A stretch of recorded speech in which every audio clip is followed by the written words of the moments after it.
السلام عليكم متابعين قناه حلويات حمزه، كديرين؟ لاباس عليكم؟ نتمنى ان شاء الله تكونوا بخير وعلى خير. جيتكم ان شاء الله اليوم فيديو جديد اللي هو عباره عن بريوات معسلين باللوز. نتمنى ان شاء الله ينالوا الاعجاب ديالكم وتحضروهم سيدنا رمضان على الابواب، وان شاء الله يفيدوكم.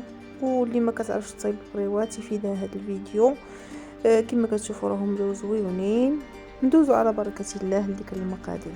بالنسبه للمقادير، عندي هنا انا كيلو ديال اللوز اللي درتو في الفران حتى تحمر مع شي شويه ديال الزيت، غير دهنتو بالزيت تقريبا معلقه زيت، درتو تحمر.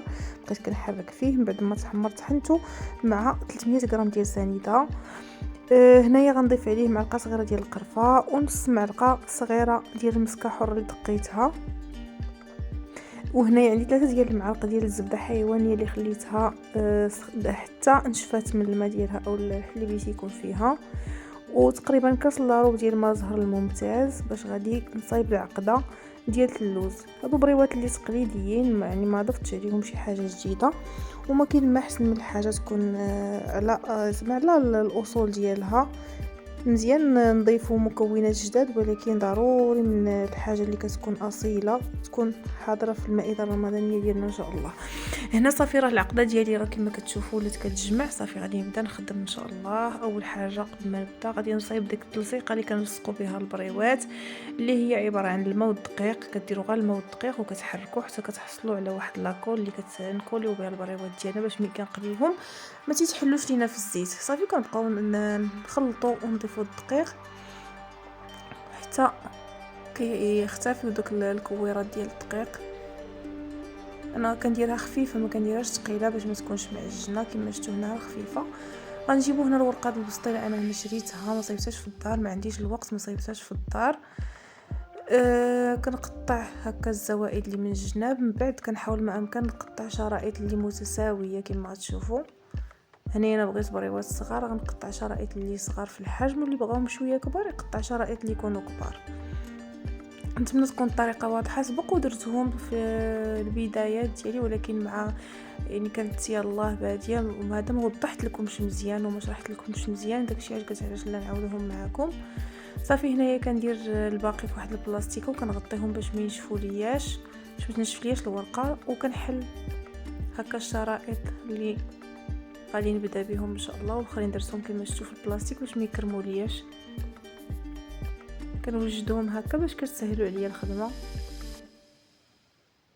وكاين اللي عنده هكا الوقت يكور العقده قبل يدير هكا كويرات عادي يبدا يلف البريوات. انا هنا كنهز ديريكس وكنديرهم في دقه واحده، يعني كنهز ديك الكويره كنكورها وكنلوي البريوات ديالي في دقه. صافي كنحطها كما كتشوفوا. راه الطريقه واضحه، نتمنى ان شاء الله نكون وصلت لكم. راه مازال غنزيد معكم شي حبات حيت بزاف البنات اللي بغاو الطريقه ديال الطي ديال البريوات. كما شفتوا الطريقه اللي سهله وواضحه. نتمنى ان شاء الله نكون وصلت لكم الفكره.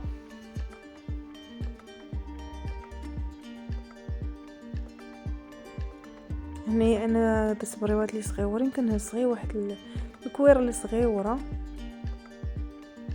كنحاول ما امكن نزيرها باش كتسد من الجناب، ما تيبقاوش دوك التقيبات من القنات، باش ما مين تنديروا هاد التقله ما تيخرجش اللوز في وسط المقله. حيت هادشي الا ما زيرتوهاش مزيان تيبقاو دوك القنات محلولين. ملي كتجيو ترميوها في الزيت كيخرج داك اللوز، ديك العقده كتخرج كامله وكتولي البريوه خاويه من الداخل، ما كتخوى من الداخل، داك اللوز كله كيخوى في الزيت. داكشي علاش خصكم تزيروا مزيان القنات باش تاكدوا انهم مسدودين.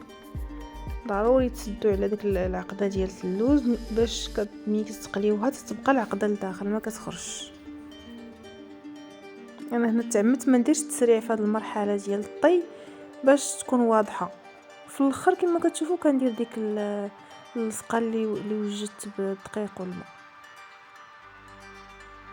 نتمنى ان شاء الله الطريقه تكون واضحه لكم وتجربوا هاد البريوات.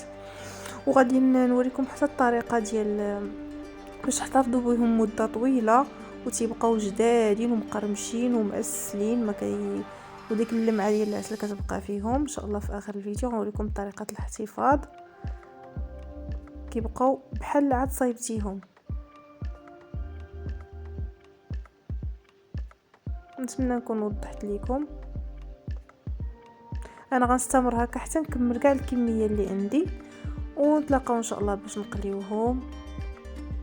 هنا راني كملت البريوات ودرت الزيت سخنات مزيان، وغادي نرمي البريوات ديالي في الزيت كما كتشوفوا اللي كتكون سخونه سخونه، والعافيه تكون ما بين وبين، ما مجهده ما ناقصه، يعني تكون متوسطه باش كيطيبوا مزيان من الداخل، وديك الورقه كتقرمش من الداخل ومن برا، ما كتبقاش خضره من الداخل.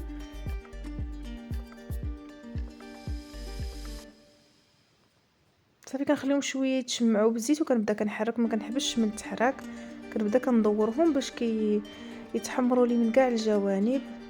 ضروري نبقى ندورهم بحال هكا حيت هما ما كيطلعوش فوق الزيت معسقالين، داكشي علاش ضروري خاص يبقاو يتقلبوا هكا ويتحركوا حتى كيبان لكم خداو داك اللون الذهبي. صافي وكتهزوهم ديروهم في العسل اللي خلطتو مع شي شويه ديال الماء زهر وبارد، يعني من الاحسن يكون عسل بارد ما يكونش سخون، حيت الا كان سخون ما تيخسر لنا المعسل ديالنا. اي نوع ديال المعسل حتى يدارو في العسل اللي يكون بارد. هنا صافي كنسقطرهم في واحد الشبيكه، كنهزوهم بداك الشبيكه وكنخليهم شويه يتسقطروا، وكنديرهم في العسل وهما سخانين، نخليهم يتشربوا شويه العسل وعاد نديرهم يتسقطروا. هنايا درت معكم كاع المراحل باش تشوفوا البريوات ديالنا كيف جاو بكاع المراحل ديالهم، وحاولت ما امكن نقصر الفيديو باش ما يجيكمش ممل. نتمنى ان شاء الله نكون وصلت المعلومه وتستافدوا منها. هنايا غنجيب واحد الشبكه او الكسكاس، هنا درت كسكاس وغادي نديرهم يتسقطروا.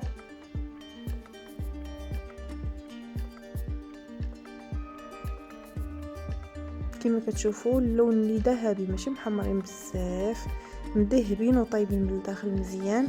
هادشي علاش قلت لكم العافيه ما تكونش مجهده عليهم باش كيطيبوا من الداخل ومن برا.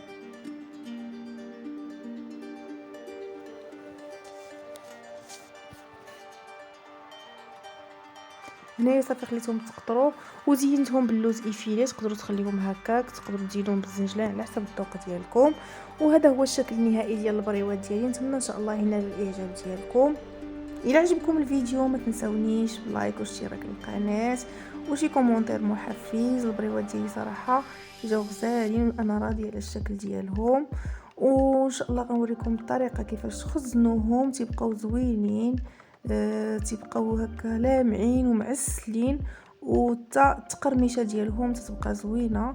غنجيبوا واحد البواطه اللي تكون بلاستيك اللي مزيان وكنرتبوهم هكا فيها وكنسدها وكنديرها في كونجيلاتور. صافي نهار كتبغيوهم تجبدوا القياس اللي بغيتو كتحطوه في الطبسيل بحال العاد قليتوهم وطيبتوهم تيبقاو زوينين ومقرمشين. نتلاقاو ان شاء الله في فيديو جديد. السلام عليكم.